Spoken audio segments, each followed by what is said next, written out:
11 школ города Якутска в этом году стали участниками федеральной программы модернизации школьных систем образования.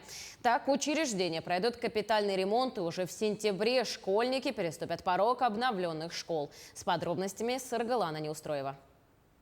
Многие школы города Якутска давно ожидали капитального ремонта. К примеру, здание школы номер 23 было построено в 1974 году и с тех пор никогда не ремонтировалось. Поэтому к реализации проекта не только учителя, но и родители подошли со всей ответственностью. Они контролируют постоянно ход проведения строительства. Неоднократно собирались здесь, на строительной площадке. Они смотрят, как идет покраска. Дизайн школы полностью сделан родителями. Полностью цвет, выбор раскраски, какие линии будут. Это все мы утверждали вместе с родительским комитетом. С таким же энтузиазмом к ремонту подошли и родители Саха-политехнического лицея. Капремонт в этом учреждении также никогда не проводился. По словам директора школы, зимой в здании становилось холодно, сантехника требовала обновления, а к оснащению столовой у Роспотребнадзора всегда имелись претензии. Работа проделана, скажем, на 80%.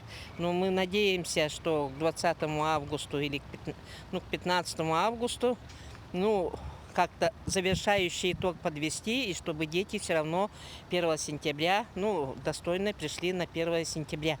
Здесь работали определенная комиссия родительской общественности. Выбирали мы всем миром, скажем, да. И вот такой вот вклад.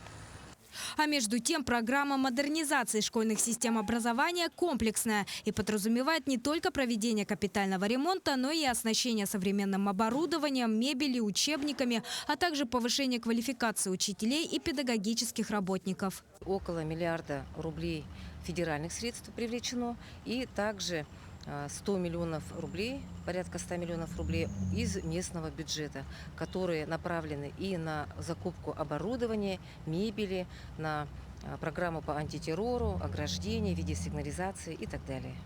Федеральная программа будет действовать еще несколько лет. Так, представители управления образования надеются, что в следующем году ее участниками станут уже все оставшиеся школы города. Но уже сегодня реализация проекта в 11 школах обещает привести к значительному повышению качества образования в Якутске. Саргалана Неустроева, Артем Алексеев, Якутск.